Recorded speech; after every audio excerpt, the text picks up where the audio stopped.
안녕하세요. 2023년 10월 27일 금요일 이충재의 인사이트 따라잡기 시작합니다. 이충재의 인사이트 따라잡기에서 오늘 읽어드릴 칼럼의 제목은 윤 대통령, 박근혜 손이 얼마나 급했길래입니다. 역시 사람은 고쳐 쓰는 것이 아니라고 합니다. 일주일 전 칼럼에서 저는 윤석열 대통령이 달라졌다고 말했습니다만 이제 그 말을 취소해야 할 것 같습니다. 윤 대통령은 지난 10월 11일에 있었던 강서구청장 보궐선거 이후 17일에는 국민통합위원회 만찬에서 저와 내각이 돌이켜보며 반성하겠다고 말했고 18일에는 대통령실 참모진에게 국민은 늘 무조건 옳다라고 했으며 19일에도 저보고 소통이 부족하다고 지적하는 분들이 많아 반성하고 더 소통하려 한다고 말했다고 합니다. 10여일이 지난 지금 와서 보니 이 모든 말들이 레토릭에 불과했고 진정성 있는 행동과 조치가 전혀 보이지 않고 있습니다. 26일 사우디 카타르 방문을 마치고 돌아오자마자 첫 일정으로 박정희 전 대통령 추도식에 참석했습니다. 현직 대통령으로서는 첫 참석이라고 합니다. 의도가 훤히 들여다보이는 행보입니다. 그런데 오는 29일에 열리는 이태원 참사 1주기 추모대회에는 참석하지 않기로 했다고 합니다. 1년 전 159명의 희생자가 발생했지만 국가가 아무것도 해주지 못했던 이태원 참사에서 희생자 유족들에게 진심 어린 사과와 위로는 못할 망정 정치 집회로 보고 참석조차도 하지 않겠다는 것입니다. 희생자들 영전에 국화 한 송이 올려달라는 유가족들의 부탁이 그렇게도 어려운 건지 모르겠습니다. 더 쓴맛을 봐야 할 것 같습니다. 그래야 진심으로 반성하고 행동할 것입니다. 그럼 지금부터 이충재 주필님의 칼럼을 읽어보도록 하겠습니다. 윤 대통령, 박근혜 손이 얼마나 급했길래. 윤석열 대통령이 26일 중동 순방에서 귀국하자마자 서울 동작동 국립현충원을 찾아가 박근혜 전 대통령을 만난 이유는 분명하다. 최근 지지율 낙폭이 큰 TK 지역의 민심을 붙잡기 위해서다. 내년 총선을 앞두고 총선 승리가 절실한 윤 대통령에게는 박 전 대통령의 손을 부여잡은 사진 한 장이 절실히 필요했을 것입니다. 보수 진영의 텃밭을 단단히 묶어놔야 된다는 생각이 4박 6일 출장의 여독을 풀 시간도 허용하지 않은 셈입니다. 따지고 보면 윤 대통령의 이번 중동 국빈 방문도 지지율을 의식한 측면이 크다. 대통령실에서는 순방 기간 중 연일 제2의 중동붐, 역대 최대 성과라는 자화자찬성 홍보에 열을 올렸다. 내 얼굴로 총선을 치르겠다고 공언한 윤 대통령에게 30%대 지지율은 총선 패배의 예고다. 윤 대통령의 저조한 지지율은 정권 심판론의 결과이기도 하지만 이를 강하게 작동시키는 요인이기도 하다. 수도권 이기로는 반윤 세력의 음해가 아니라 엄연한 현실이 될 가능성이 높다. 선수는 전광판을 보지 않는다며 태연자약하던 윤 대통령의 속이 까맣게 타들어가지 않을까 싶다. 사실 윤 대통령이 지지율을 끌어올리는 방법은 그리 어렵지 않다. 당장 29일 열리는 이태원 참사 1주기 시민 추도회에 참석만 해도 지지율이 치솟을 거라고 장담할 수 있다. 국가의 무책임에 분노하는 유가족들을 위로하는 것만으로도 불통의 이미지를 상당 부분 덜 수 있어서이다. 그런데도 대통령실은 참석을 고민했으나 야사당 주최 행사에서 불참한다는 핑계를 댔다.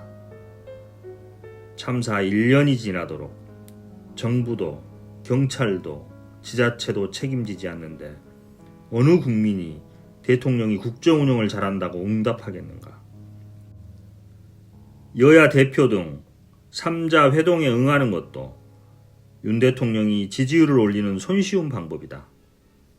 정치권에선 윤 대통령이 이재명 더불어민주당 대표와 만나면 지지율이 3 내지 5%는 상승할 것이라고 예측한다. 눈 딱 감고 이 대표를 만나기만 하면 될 일을 못하니 여당도 답답한 것이다.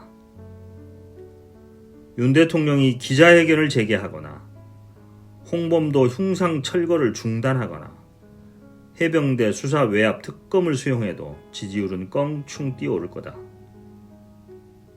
김건희 여사 일가 특혜 의혹이 있는 양평 고속도로 노선 원상 복구나 검찰의 도이치모터스 주가 조작 수사 협조는 말할 것도 없다.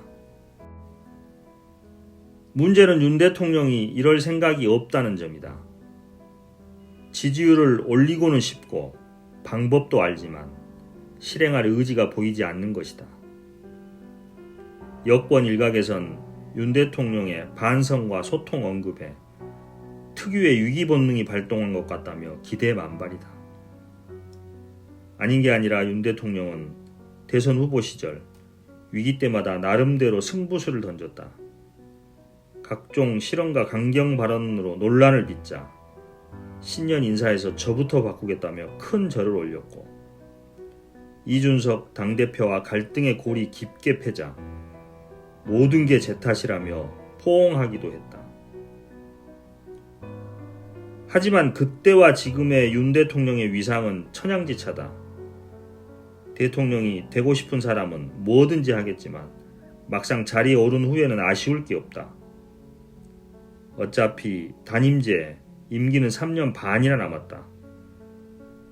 굳이 눈에 가시 같은 이준석에게 손을 내밀거나 범죄자 이재명을 만나 협조를 부탁할 이유가 없다고 생각하지 않을까? 자신이 꼭 필요하다고 생각하는 범위 내에서만 변하려는 게 최고 권력자의 생리다. 윤 대통령은 현재 국정운영 기조가 옳다는 생각이 강하다. 소통 방식에 문제가 있을 뿐 다른 잘못은 없다고 보는 것이다. 모든 상황을 자신이 통제할 수 있다는 환상에 빠져 있다. 대통령실은 윤 대통령의 박정희 전 대통령 묘소 참배를 민생 행보라고 둘러댔다. 여전히 이런 포장술이 먹혀들 걸로 여기는 모양이다.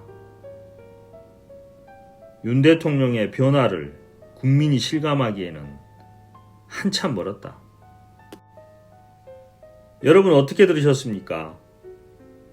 이충재 주필님은 TK 지지율 걱정에 국립현충원을 찾은 윤 대통령에게 아주 간단하게 지지율을 끌어올리는 방법을 제시합니다. 이태원 참사 1주기 추도에 참석하기, 여야 대표 3자 회동에 응하기, 기자회견하기, 홍범도 흉상 철거 중단하기, 해병대 수사 외압 특검 수용하기, 양평고속도로 노선 원상 복구하기, 도이치모터스 주가 조작 수사 협조하기 등등 이 중 한 개만 해도 3 내지 5%의 지지율이 상승할 것이라고 합니다. 정말 쉬운 방법이죠. 윤 대통령도 이런 방법을 알고는 있지만 실행하지는 않을 것이라고 합니다. 본인이 아쉬울 것 없는 최고 권력자라는 생각을 가지고 있기 때문입니다. 아직 한참 멀었습니다. 다른 언론들은 이 주제를 어떻게 다루고 있는지 살펴보겠습니다. 먼저 한겨레 10월 27일자 사설입니다. 박정희 추도식 가고 이태원 추모식 안 간다는 대통령. 윤 대통령이 귀국하자마자 박정희 전 대통령 추도식에는 참석을 하고 오는 29일 열리는 이태원 참사 1주기 추도식은 불참하기로 했다는 사실을 비판했습니다. 내년 총선을 겨냥해 대구 경북의 마지막 지지층인 강경 보수 세력을 향한 애절한 구애로 보인다고 지적을 하며 윤 대통령이 말하는 통합은 자기 편 내부만을 겨냥한 반쪽 통합이라는 게 분명해졌다고 비판하고 있습니다. 다음 경향신문 10월 27일자 사설입니다. 이태원 추도식 영수회담 거부하고 박근혜 만난 윤 대통령. TK 지역의 지지율 하락에 따른 보수 지지층 결집을 위하여 박정희 추도식에 참석했다는 의심을 살 수밖에 없는 행보라고 하며 보수만 챙기는 반쪽 소통은 민심에서 더욱 멀어질 것이라는 지적입니다. 윤 대통령이 가야 할 곳은 이태원 참사 1주기 추모식이며 만나야 할 사람은 참사 유족들과 야당 지도부들이고 해야 할 일은 유족들에 대한 진심 어린 사과와 위로이고 야당 지도부들과의 민생을 위한 협치라는 주문을 하고 있습니다. 다음은 뉴스토마토 10월 27일자 기사입니다. 윤 대통령 박근혜 만났다. 보수의 읍소. 앞에서 소개한 두 언론과 마찬가지로 TK 민심이 흔들리는 상황에서 보수층을 향한 구애의 메시지이자 읍소 전략으로서 박정희 전 대통령 추도식에 참석했다는 해석입니다. 이런 행보들이 자칫 지지층 결집에만 매달리는 모습으로 비치면서 오히려 중도 확장에는 부정적인 영향을 미칠 수 있음을 지적하고 있습니다. 오늘은 이렇게 주요 3개 언론사에 관련 있는 기사를 살펴보았습니다. 그러면 오늘은 여기까지 하고 마치겠습니다. 오늘 읽어본 유튜브 영상이 도움이 되셨다면 구독과 좋아요, 알림 설정 부탁합니다. 오늘도 함께 해주셔서 감사합니다. 안녕.